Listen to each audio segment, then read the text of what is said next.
La bandiera deve essere esposta in tutti i luoghi del Veneto senza se e senza ma.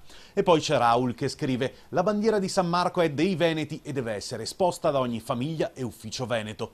C'è chi se la prende con la capitale, ma cosa vogliono questi dittatori romani dal Veneto? Cominciassero a lavorare sodo come noi, veneti. Viva la nostra bandiera! E ancora, è il simbolo della nostra appartenenza e va difesa. Sono solo alcuni delle centinaia di messaggi che sono arrivati questa settimana in redazione. Il tema della bandiera del Veneto e di Roma, che continua a impugnare le leggi varate da Venezia, sta a cuore a molti bassanesi, che evidentemente sentono distanti, distantissime, e non stiamo parlando di chilometri, le istanze romane.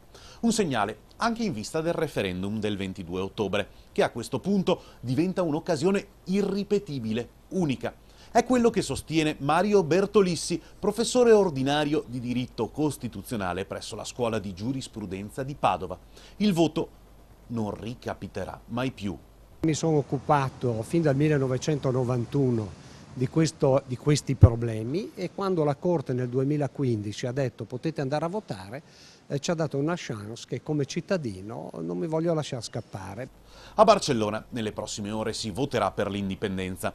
In Veneto si vota sull'autonomia. Sono due cose diverse, completamente. Meglio chiarirlo però, perché si sta facendo confusione.